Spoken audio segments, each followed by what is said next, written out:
something that the Neanderthals were less good at. And I think that the stars were important, and the moon was important. Well, and we'll come on and talk about, for example, the Venus of Lossell in a moment. But let me, at the beginning of the book, you talk very much, you go with your son and your toddler, you travel to the West Coast of America to see totality. And so obviously, far more people have seen totality than have been in space as an astronaut, but a lot of people haven't seen totality. That's an incredible experience, and it's something that really changes you, because you can see all the pictures you want. It's never going to be the same. So to explain how totality comes about. Standing there, when the moon covers exactly the disk of the sun, and the corona, which is the invisible part, the hotter part of the sun around the sun, which is normally invisible, becomes visible and it's flaring out like this. And you got this sense of the energy of the universe being sucked out of the sky. And even though I knew that this was going to last for 1 minute 48 seconds, I was wondering, what if the sun never comes back? What if it's gone forever? What if we are doomed now? And it's primordial. It throws you back thousands of years to a more primitive kind of condition, and it really tags as something very profound in our psychological makeup. Yeah, and you trolled your family up the hills and down the mountains in order to get there. But it's so that a solar eclipse is just bog standard solar eclipse, but no, there is no bog standard solar eclipse. But totality is the thing we should all be heading off to look for. Yes, and there is one coming up in April in 2024 in the United States, and that's another opportunity to have that experience. Are you going to be there? Probably not, because of climate change. I think I've done enough traveling, so I will pass this one. I will wait for the next opportunity, over Trieste, over Italy in a few thousand years. There's got to be one. Tell us about the Venus of Lossell figurine, 25,000 years old, and that has also a clue to the stars. Another clue, a figurine like many others that have been found in prehistoric caves with fecund belly, pregnant women with exaggerated sexual traits, showing the fecundity of the Earth and the connection with the sky, with the moon in particular. We see the figurine holding a horn, a bison horn, which could also be a crescent moon, with 13 notches, which is not casually the maximum number of full moons in a solar year, but also a connection perhaps with not just the moon cycle as the phases of the moon, but also the fertility cycle of women, which is mysteriously in sync with the cycle of the moon, 29 or so days, which is something larger and explained, but symbolic or otherwise could have played a big role in early timekeeping. Imagine primordial sapiens looking at the moon, tracking the phases of the moon, in order to figure out when the next full moon will arrive, which is the most propitious time for the hunt. At the same time, women probably tracking the moon with bones with 29 notches inscribed on them as a way of keeping track of the fertility calendar, which would have made of women not just the first astronomers, but even perhaps the first mathematicians. Oh, I like this very much.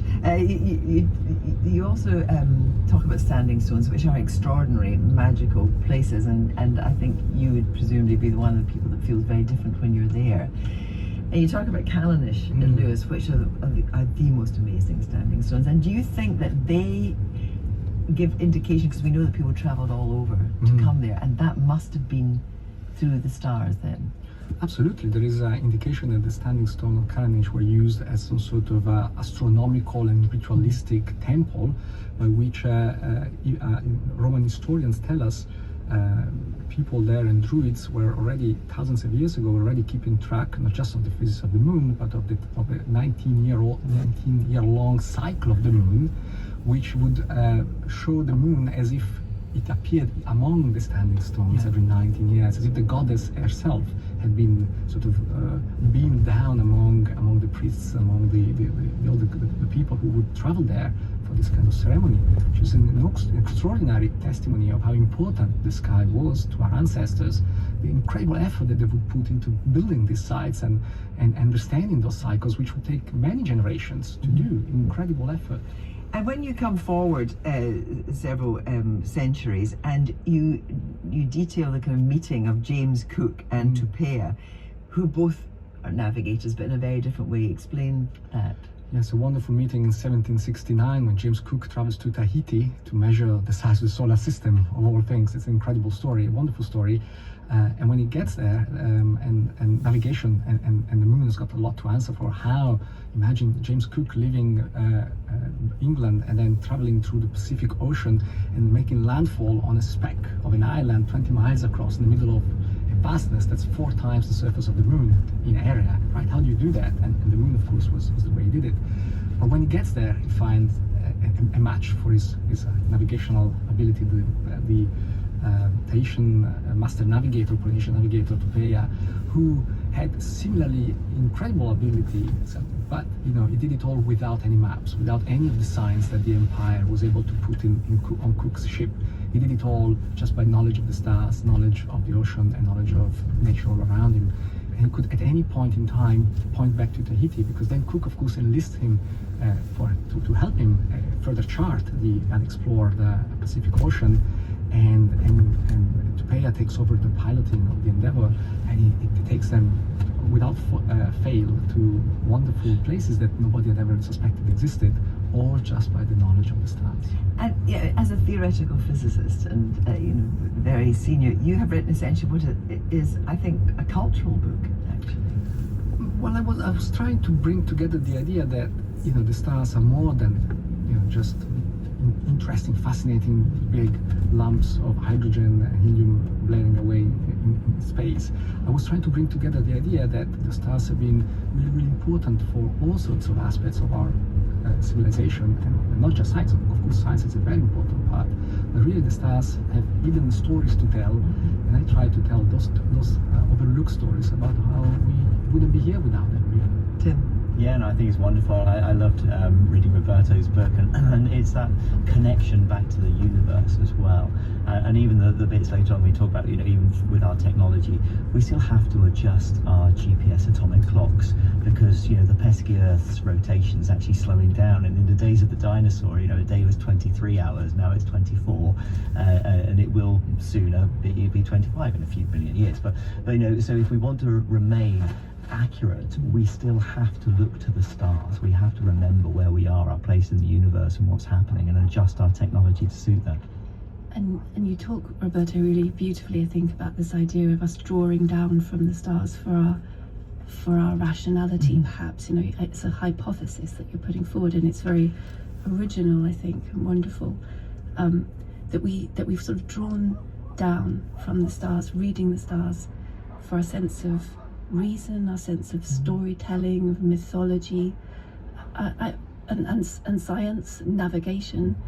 And I think it's really interesting then when we look up to the stars, or when we get to go into space, that we're reconnected with that grandness that maybe has informed all of the kind of detail of our lives. It's drawn down from this grand scale, and then we get to go back to that grandness and be reminded of what and who we are and where it started. I think there's a very kind of beautiful hypothesis, and the idea of this overview effect in reverse, looking up at the stars, gives you an overview of. And it's good to remind ourselves that it's not just about us. No, it's not just about us, and there might be others out there looking up at their sky and wondering whether there is something else out there, able to perceive and appreciate the beautiful universe we've been fated to inhabit. And that's another thought that should stay with us when we look up at the stars at night. Well, thank you on that point to all my guests: Tim Peake, Space, The Human Story, Samantha Harvey's novel Orbital, and Roberto Trotta's Starborn are all out now. And Starborn will be Book of the Week on Radio 4 from Monday the 18th of December. Many thanks today to studio engineer here, Andrew Garrett. Next week, Tom Sutcliffe will be playing games from medieval pastimes to murder mystery. But for now, thank your lucky stars and goodbye. Thanks, Kirsty. Start the Week was presented by Kirsty Walk and produced by Katie Hickman. And there are loads more Start the Weeks available to listen to right back to 2008 on BBC Sounds.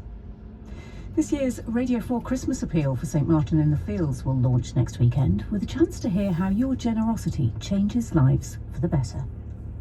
A year ago, I was living in my car, and obviously it was winter time, so it was very cold. The path out of homelessness is tough to walk alone. But your donations to last year's Radio 4 Christmas Appeal made a real difference. Words cannot express how thankful I am for you. I have a base, I have a foundation to now rebuild my life. The Radio 4 Christmas Appeal, making a difference. To see where she is now, did it, take your breath away? On Radio 4 and BBC Sounds this Sunday morning at 9:45. The daily service is just getting underway on Longwave. Here on FM, it's time for our new Book of the Week. When Oliver Franklin Wallace began writing about rubbish, he didn't expect to go around the world finding both despair and hope in what we throw away. Wasteland is read by Russ Bain.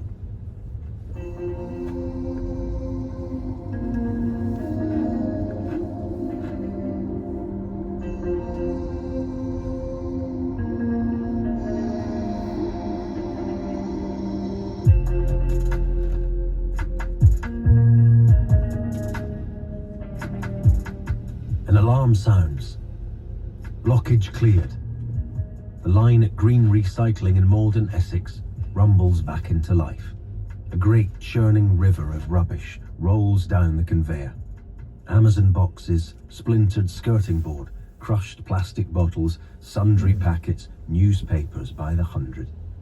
I'm standing 3 stories up on a health and safety gangway, looking down the line. The air is thick, sour, the incessant roar of the machinery punctuated by the shattering of glass. It's an awful sight, and yet I'm mesmerised. Odd bits of junk catch my eye. A single discarded glove, a crushed Tupperware container, the meal inside uneaten. A lone photograph of a child smiling atop an adult's shoulders. But they're gone in an instant. Green Recycling is a materials recovery facility, or MRF.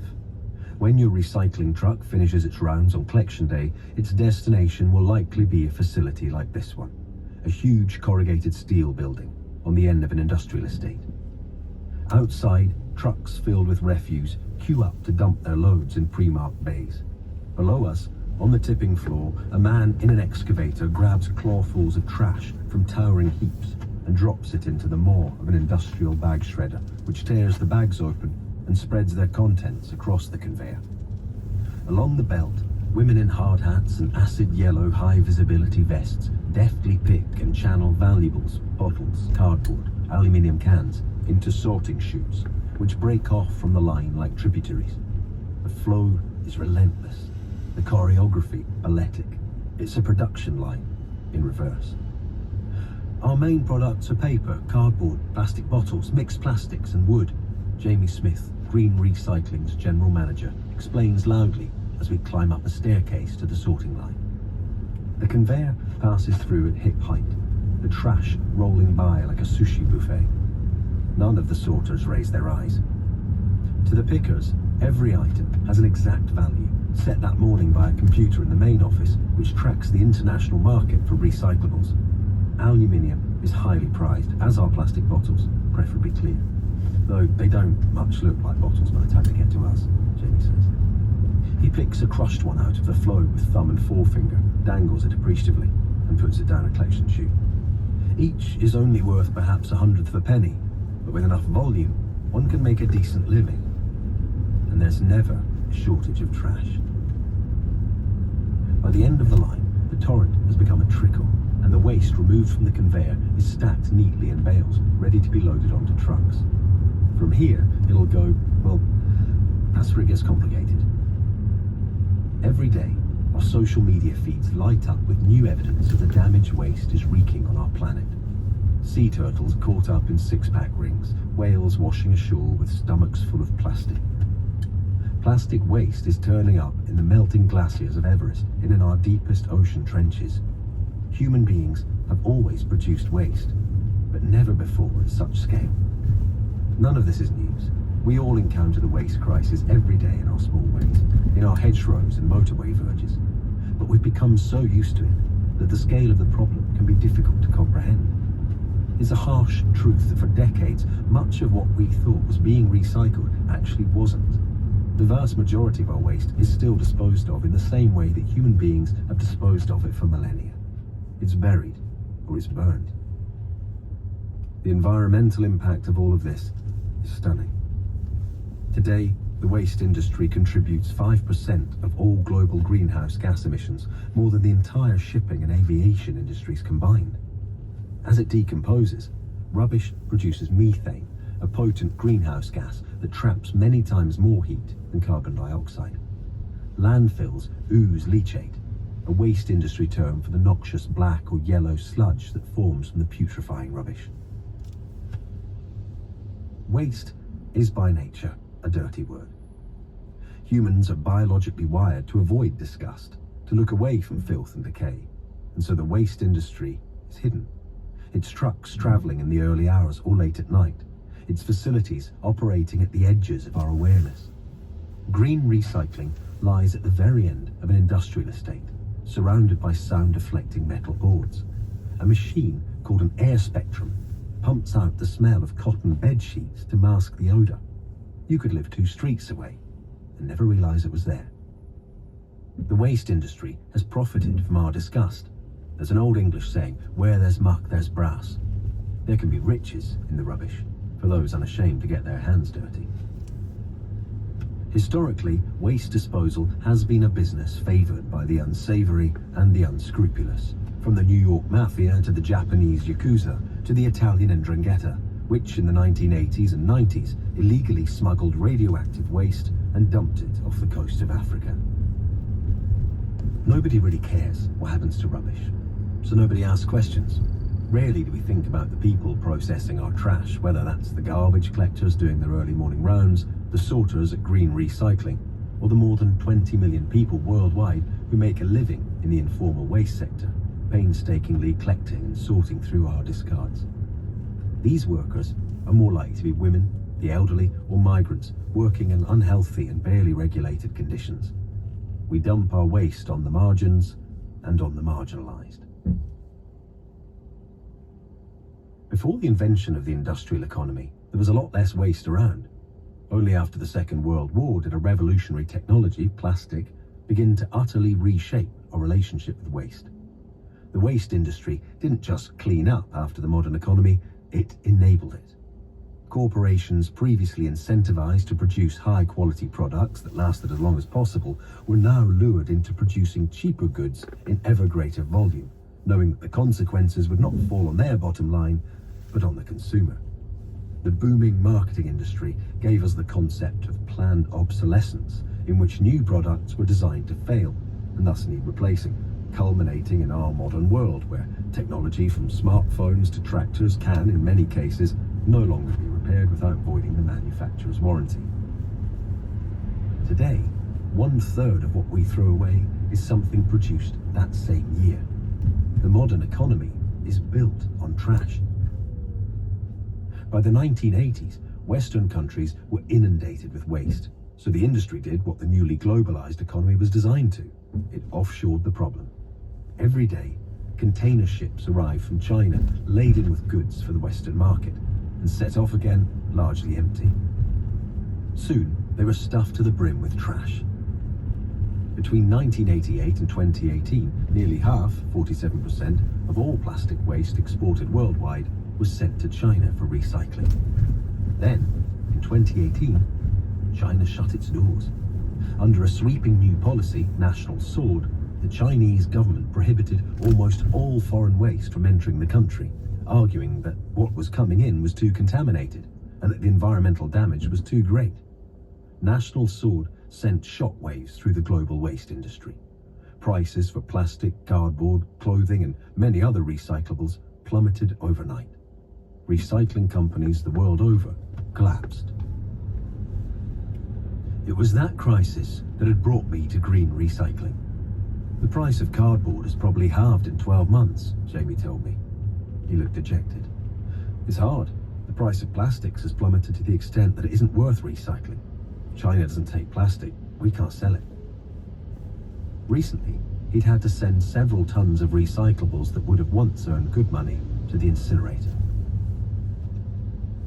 After National Sword, exported trash began flooding into any country that would take it. Thailand, Indonesia, Vietnam, these countries all have something in common. They have among the highest rates of waste mismanagement in the world.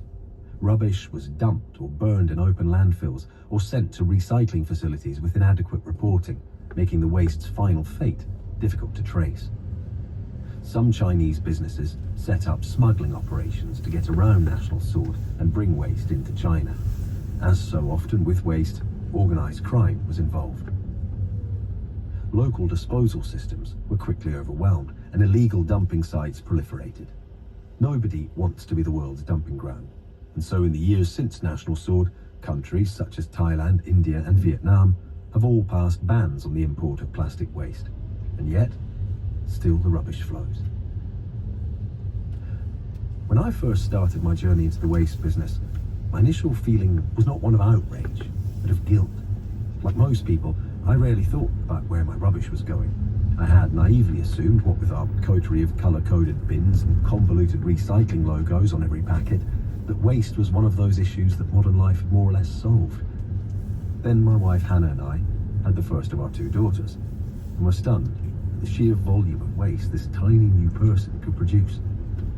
We weren't zero waste obsessives. We were, I thought, rather average.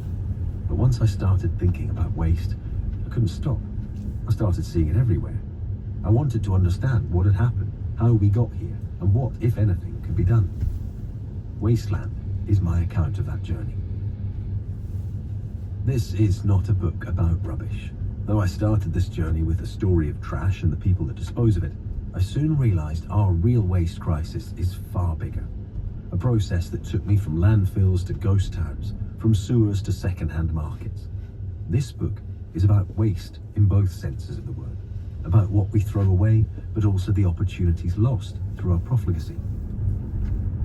Fully a third of all the food we produce worldwide is wasted, and yet 820 million people go hungry every day.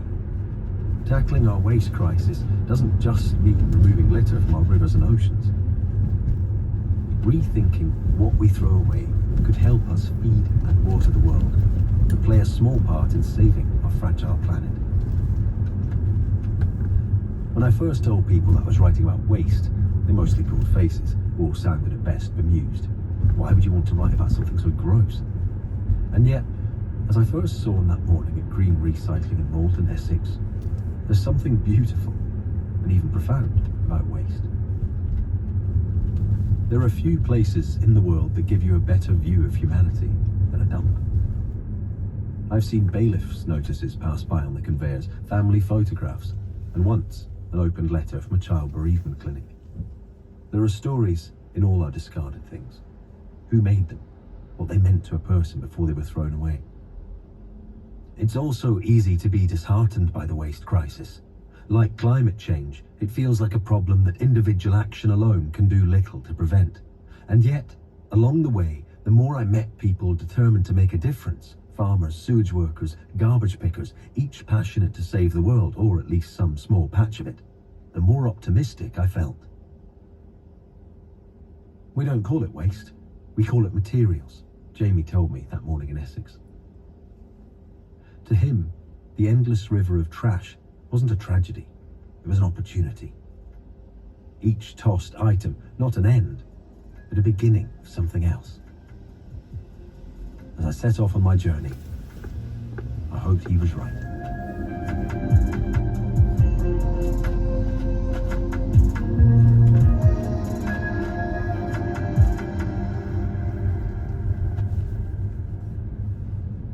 Ross Bain was reading Wasteland by Oliver Franklin Wallace. It was abridged by Robin Brooks and produced by Naomi Walmsley. Tomorrow, Oliver uncovers the fate of fast fashion. And on the subject of fashion, after the news, we'll hear how one woman turned her underwear frustration into a positive. Katie Marks, who's an architect by trade, decided to put her skills to a different use when she couldn't find the right type of bra following breast cancer and a single mastectomy. She designed her own, and Woman's Hour talks to her about the journey. On BBC iPlayer. This is Janet and Samuel. I've gambled away my entire life savings. Everything I thought I had is all nothing. They'd hit rock bottom, and then one day, a boat washed up, stuffed full of contraband. You want to take it? You telling me you can't use a few million quid? Now there's a sharp-suited gangster after them. Call me the tailor. Violence speaks louder than words, no? They'll need to lose him. or lose their lives. I will come for you. What are we gonna do? We need to leave now. Two strangers, one boat, nothing to lose. Boat Story. Watch on BBC iPlayer.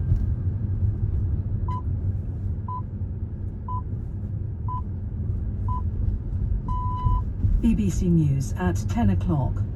Israel and Hamas are due to carry out the fourth and final swap of their original ceasefire deal, with more Israeli hostages due to be freed from Gaza and Palestinian prisoners released from jail.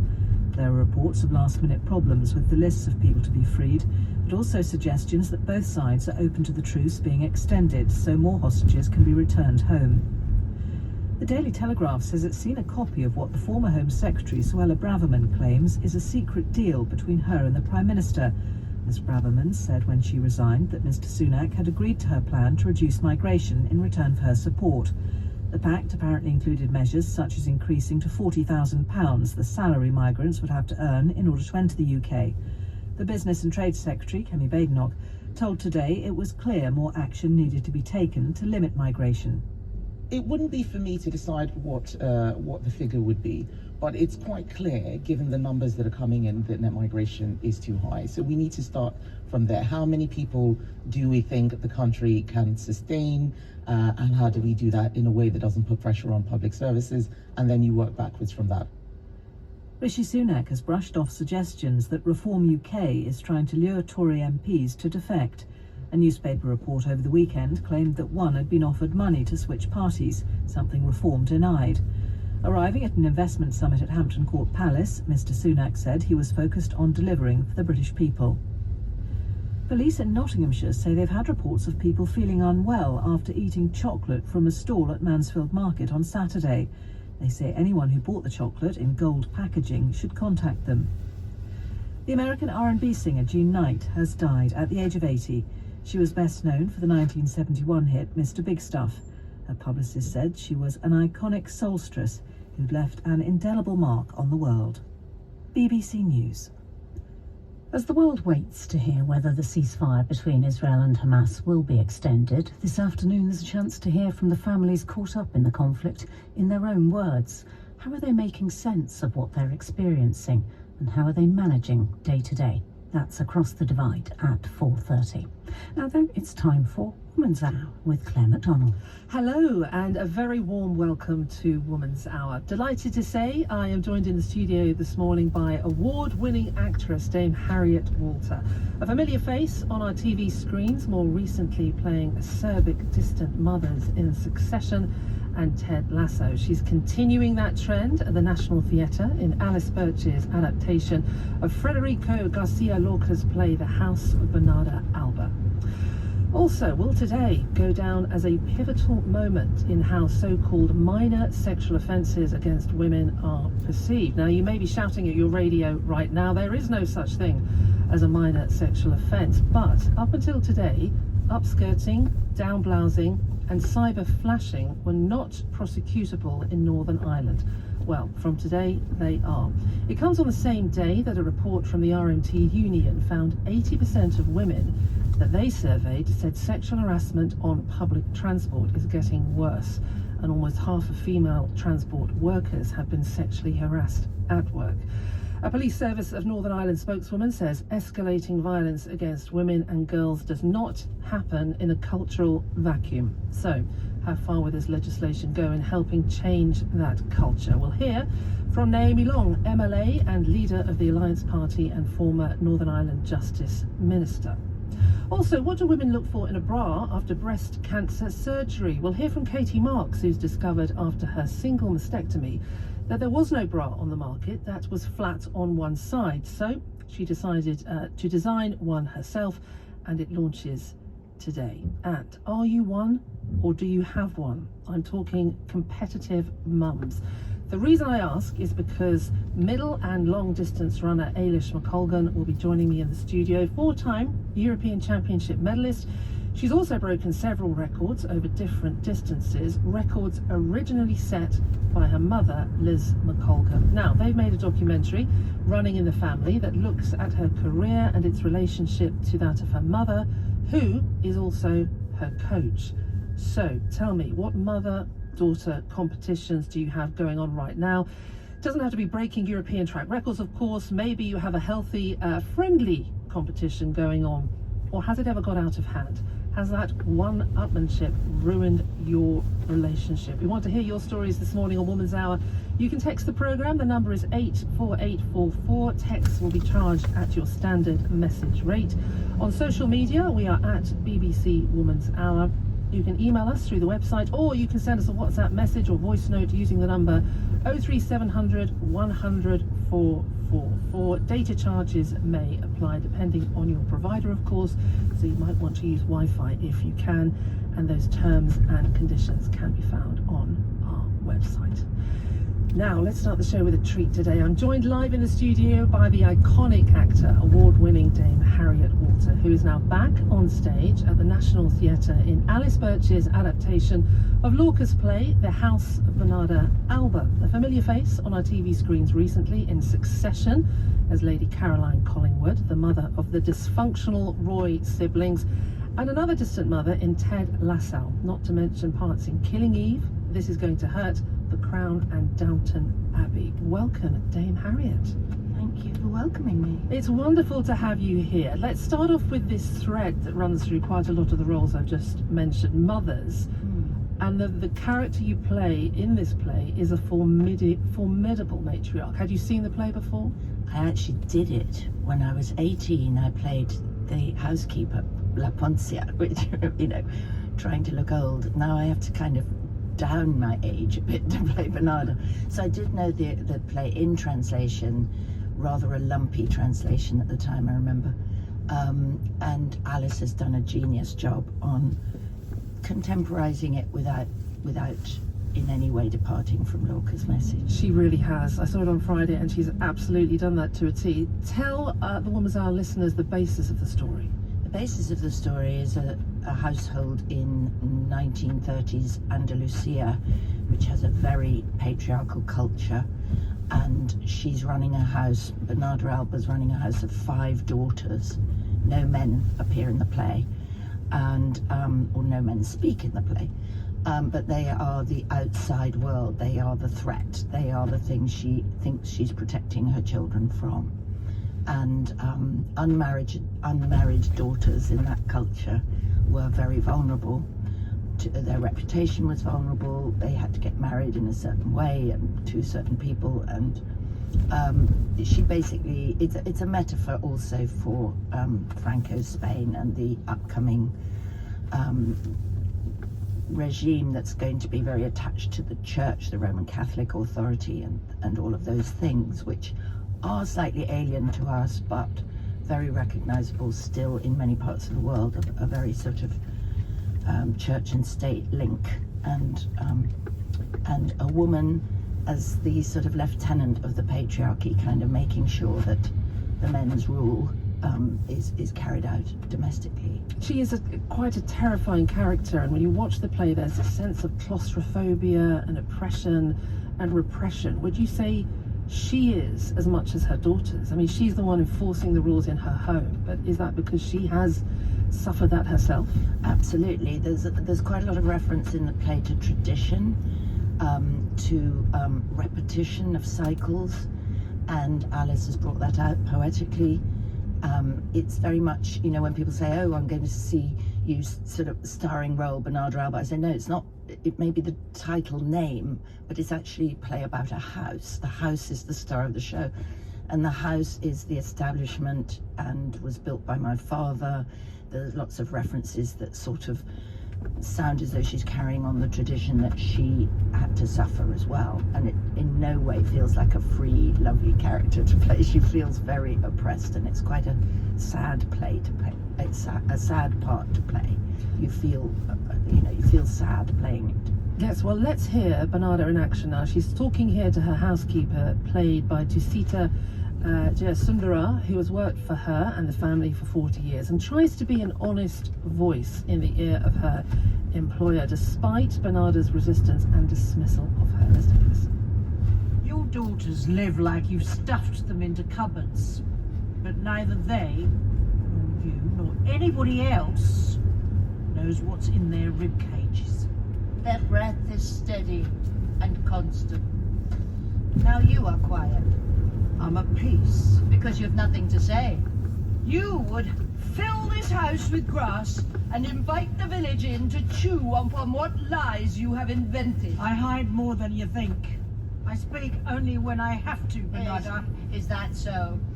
And does your son still see Pepe at 4 in the morning? Are your family still spreading poison about my house? They say nothing. Because there's nothing to say. Because there's no flesh to bite. Because I see everything. That clip sums up their relationship perfectly, and she is the character who appears unafraid of your character. They have a very close bond, but it's still hierarchical, isn't it? Absolutely, because the other element is that in this small town or village, Bernarda is determined to set herself socially above the people around her, even though patently La Poncia is really her only possible friend, who really knows her, who's worked with her for 40 years, worked for her for 40 years, she keeps emphasizing. So it's a slightly King Lear and fool relationship where Poncia can say things that other people can't say, but at the same time she lives in fear because Bernarda can kick her out any time and she would have absolutely no status, no social status at all to fall back on. So yes, there's a dependency there, but Bernarda doesn't recognize her side of the dependency. How did that, I just wonder, it was a wonderful two-hander that the two of you have throughout the play, and there's quite a lot of humour there. People listening to this now might think, gosh, this sounds terribly dark, and it is, and there's a lot of dark themes, but there are moments of joy in the relationship between the two women. Yes, there are. We love gossiping, for instance, you know. I mean, there is that sort of ambivalence that things are awful, aren't they, but tell me more, you know, and yes, and there's quite a lot of humour when the daughters relax amongst, you know, on their own, in their own rooms, because one of the main wonderful features of the production is that the whole house is on view. With 3 stories, and each room is inhabited, and you know, when we're not in the central scene, we're in our rooms doing something, so we never leave the stage. And there is a difference between the little cells we each go to where we're private and what we have to act out in public or in front of our mother or, you know, whatever. So that's a nice contrast which allows for a bit of humour. And it's an all-woman play, fantastic female cast with a female director, Rebecca Frecknell, and Alice Birch, of course, adapted this version. Of course, Alice Birch found fame with her adaptation of Normal People.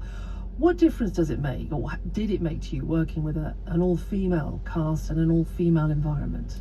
It's funny, there's a whole lot of language you don't need to use. There's a certain, you can trust there's a certain understanding of what it's like to be a woman, really.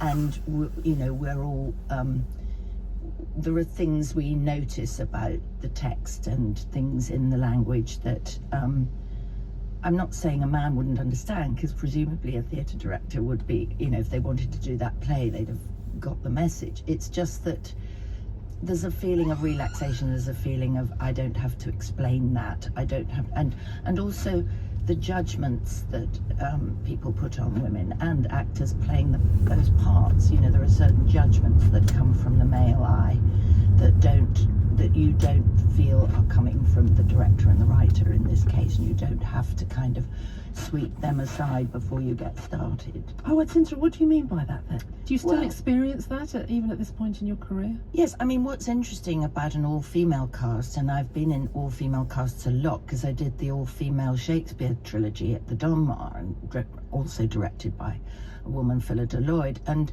so I suppose what I feel is that when, you know, in a conventional play in my youth, you'd have 2 women in a play, and one would be the nice one, and one would be the whore, and one would be the virgin, and one would be the wicked bat, and one would be, you know, there'd be these sort of simple labels attached to a few female characters.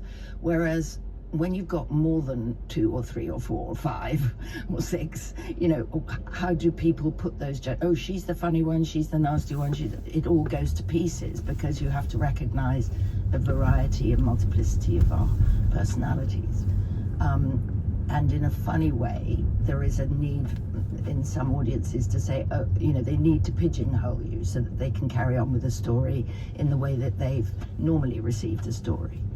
And this kind of blows a lot of that out of the water. It certainly does. I mean, it must be great for the entire cast because there is so much complexity to the characters and people are allowed or given space to kind of play to a full range. And one of the most powerful moments I found was when there was no dialogue between you and the daughter, where this sort of barbaric act happens, and she has your character essentially. I won't plot spoil everything, but there's a horrible moment between you, and then you come together, and there's a desire to have a connection. You can tell from both of you. There's no dialogue, but you just see that moment with the daughter reaching out to the mother, and mother thinking, "I would love to reach out to the daughter, but nothing." And it's so rare that you see actors being given that space to do something without words. Absolutely. That's wonderful you pick all that up, and obviously what's gone before feeds into it. Yes, but on stage you don't normally get those silences.